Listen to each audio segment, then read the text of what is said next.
Hello and welcome to InThisCornerTV.com, brought to you by Tecate, Cerveza con Carácter. I'm Smitty at the top-ranked gym in Las Vegas, where Miguel Cotto readies for his Saturday night light middleweight championship defense against Ricardo Mayorga. Now, Cotto, as always, wants to let his fist do the talking, so I kind of left him alone. But everybody else in the promotion was ready, willing, and able to talk and had plenty to say. Talk about your preparation for this fight. Habla de tu preparación para esta pelea. Primero que nada, que me regale una foto. Before we continue with the autograph, I want to take a picture with you. Okay. No, let's Él está en la pared. No lo quiero, yo sé, yo lo vi. All right, thank you. Cool. That's a good thing. Now we'll put them on together then. Now I want to do this one. Are you in the best shape of your career for this fight? ¿Estás en la mejor condición de tu carrera para esta pelea? Sí. Yes. What do you feel are your advantages over Cotto? ¿Cuáles son tus ventajas contra Cotto? La condición física que yo adquirí no la tiene él. He goes, I know I'm in much better shape than he is. There's no way that he's in better shape than I am. El corazón, los cojones que yo tengo y el poder que yo poseo no lo tiene él. Heart, very simple. My heart, my balls, and my power, that gives me a huge edge over him. Jesús está conmigo y And con él Jesus no. is with me. And I know he's not with him. In the past, you've gotten into some trouble when you've gotten a little wild. Against Vernon Forrest, the second time you were controlled the entire 12 rounds, and you were able to win that fight. What fight plan for Saturday night against Cotto? Hemos visto muchas caras de estilos tuyos en las peleas. Por ejemplo, en algunas peleas te hemos visto muy indisciplinado, un estilo muy arrebatado. Y en otras peleas, por ejemplo, usando la segunda pelea con Forrest, estuviste muy disciplinado, desarrollaste súper bien esa pelea. ¿Qué podemos esperar de ti para esta pelea? Mayor disciplina, más condiciones y una mejor línea de boxeo. Emanuel Steward y Miguel Cotto no van a descifrarme porque yo vengo con un plan muy diferente. It was very simple. I'm going to be a lot more disciplined for this fight. I know Manny and Cotto are trying to decipher what the hell it is that I'm going to do, but they're not going to be able to do it because I'm going to be disciplined, going to be sure using a lot of boxing, a lot of power at the same time, and I'm going to mix and match, and they're going to be able to figure me out. Would a win be the biggest one of your career?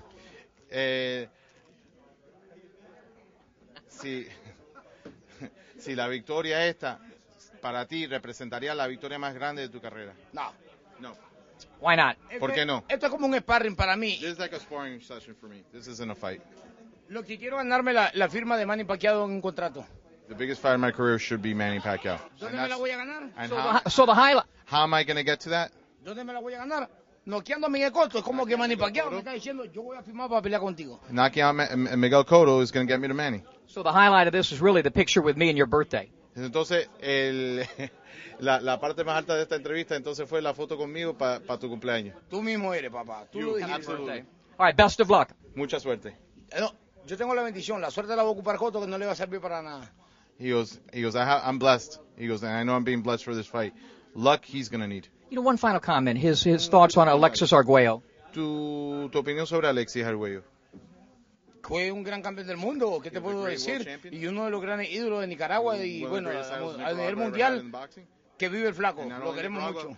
But worldwide and, you know, long live Alexis, you know, we love him very much. Y que Dios tenga su alma en paz porque, bueno, ya falleció. And may he rest in peace and God have him in his glory. All right, finally, a prediction in one word. Una palabra, dame tu predicción en una palabra para la pelea.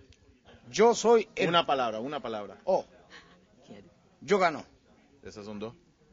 ¿Solo una? Ajá. Uno. Una palabra. Knockout. Ahí están dos palabras. No, es uno. No, es una. Una. Corría. Ok. Knockout. Knockout. A promoter of the people, for the people, and by the people, and his magic lies. In my people ties, this is James Smith letting you know that we're here to give you a show because we love you. And this is what it's about, though. We give you the news of yesterday, today, and tomorrow. We're not here to prognosticate. We're not here to calumniate. We are here to give you what is real. Take it like you find it. Leave it like it is. And this is what you're going to get when we have, what is it, in this corner? Because we're in your corner. So it's going to be a great fight Saturday night, James. We want you to let all your population know the people is so important. That it's going to be a knockout, and Mayorga is going to knock out Cotto. It's great to have you on the television show. You did radio with me for so many years. And, of course, this show is sponsored by Tecate, Cerveza con Carácter. And I know you love Tecate. Oh, Tecate. Yes, one little swig, and I bet $1 million. But it's at 8-1 odds. So when I get to $9 million on Saturday night, Tecate will be responsible. Oh, Tecate, hear my cry. Victory! Victory is ours, baby! And I'm feeling good. One Tecate to another. Here, you have one. I got one. Emanuel, before we get to this fight with Cotto and Mayorga, you and I have talked about this many times over the years. We have a lot of problems in the sport of boxing. Perhaps the biggest problem right now is the lack of quality trainers to teach not only our professionals, but even our amateurs. You're right, Smitty, and that's why our amateur program has faltered. It's almost dead, really. And that's where you get your professionals from, the amateurs. So that system isn't working because you don't have good coaches. Then professionally, you got everything but good trainers. I mean, if you can just hold up the pads and make a lot of noise and put on a show, you're considered a trainer. I mean, when you go back and look at history and the great fighters and the great earls, they didn't even have pads. I was the first guy that made the pads famous with the Tommy Hearns and the crunk style, but they don't understand what I'm doing. It's much more than just holding up your hands. You have to look at the balance, the position of the foot, and the punching through the target, hands completely tight at the end, the position. But today they just stand in one spot and they do that little pop, pop, pop, pop, pop, and it's always a great trainer. You don't have to even do those pads to be a good trainer. The good trainers that I'm looking back with Charlie Goldman, with Marciano and all of the guys back, when Joe Lewis's trainer, Blackburn, I mean, and even Ray Robertson, and Muhammad Ali with Angelo Dundee. Ray Arcel. I mean, those guys, there was no such thing as pads. I mean, they talk to you between rounds. They actually, after you're sparring, they would show you what you was doing improperly, show you a little technique move, wipe you off. And that's just what this training is about, to correct mistakes and show you how to do things properly. You have your training, you have your heavy bag, your speed bag, your double end bag, your jumping rope, your sparring, and you teach. Yeah, but now you have to be able to go out on the beach and throw the ball up in there and catch the ball and flip over the sand and jump over some chairs and jump back over some chairs and catch the ball over when you're doing this. And that's what it's great for show.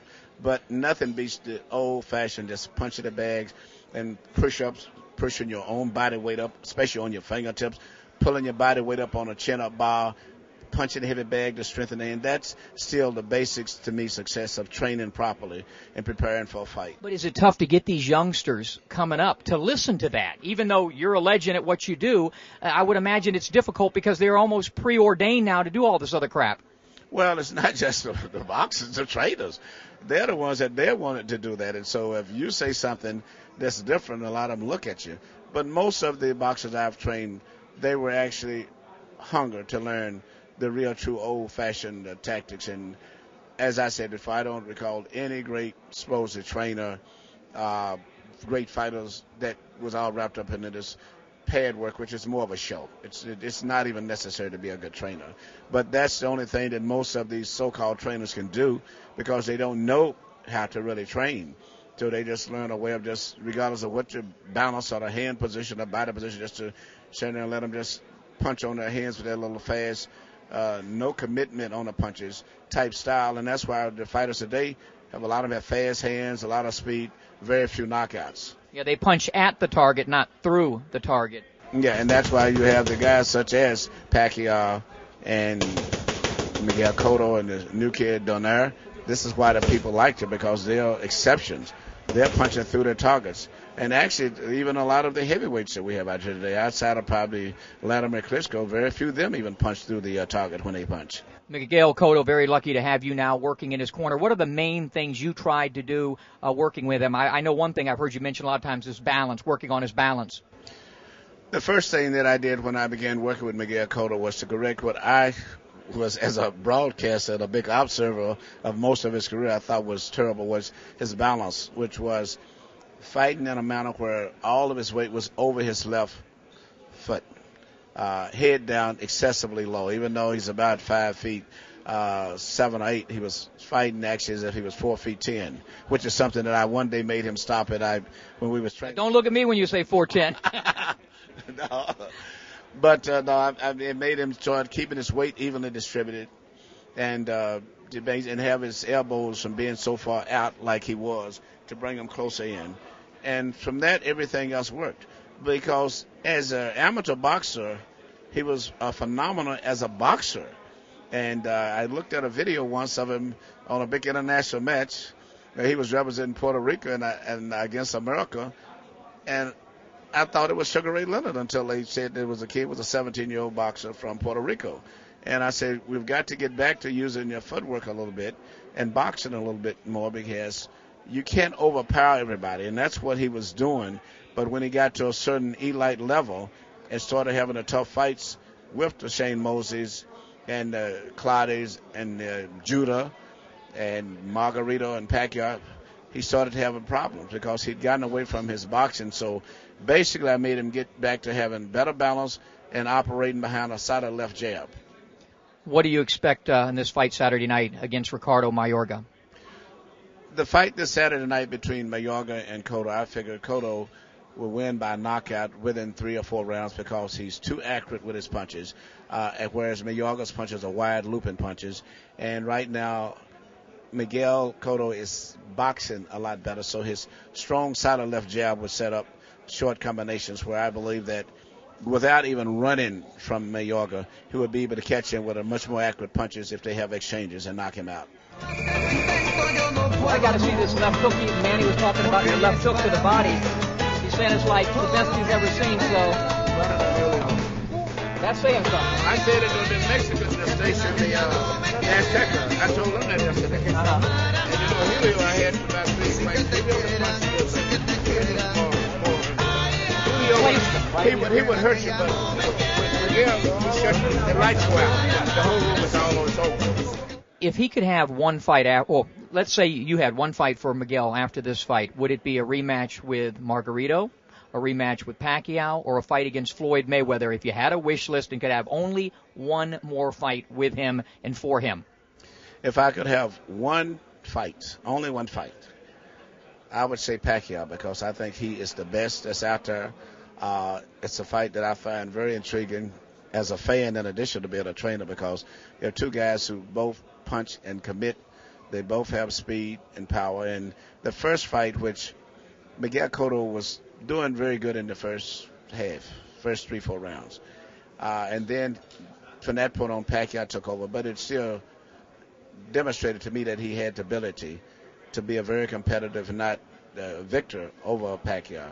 I would like to have that fight because Pacquiao is the best fighter in the world. And I have a lot of respect for him, and he's one of my favorites. But I think that fight would be the ultimate fight to have him, if he could beat Pacquiao. That would bypass possibly the Margarito, which is always going to be tainted because of the glove infractions or the hand wrapping that came out later, whether it's true or not. But there's so much doubt about that. And I don't really know. If he fought Mayweather, it would be a big fight, but I don't know if it would be an exciting fight. And we don't know if we'd even get a fight with Floyd Mayweather's situation right now. One fight we're going to have is Vladimir Klitschko and David Haye. Now, is this a done deal now? For the most part, after speaking to Vladimir, it's a done deal. And I expect it to be at the latter part of June or the early part of July. But I believe the fight is going to happen. It's the only signature important fight in the heavyweight division. And what's so sad about it, I don't see anything following that that's going to be exciting. But it will be an exciting fight because both guys have fairly fast hands. I think you'll see a more aggressive Vladimir Klitschko in this fight because he's emotionally wired up for this fight, unlike most of the fights he's been where he's so comfortable just operating behind a jab. And both guys have questionable chins. So it should be a very exciting fight. Well, one thing we hope is that we can do something between my television show In This Corner and our site, inthiscornertv.com, and you to get these trainers out there. It's not just a toothpick in the mouth and the mitts that make a great trainer. So hopefully we can do something about that. I hope so, too. I'm presently going around the world doing a clinic and basically teaching trainers. I've did 4 of them, and they've been very successful. I have 2 scheduled coming up, one in Europe and one in Dallas, Texas. But I'm going to go all around the world, hopefully in the next 2 years, trying to train trainers for the most part. All right, great seeing you, Manny. My pleasure, Smitty. All right. We did this on Smitty Sports Talk Radio for many, many years. Now we'll do it on In This Corner. Look into that mic and tell the folks what's going to happen on Saturday night, Mayorga and Cotto. You heard it right here on In This Corner. On Saturday night, history will be made. It will be history in the making.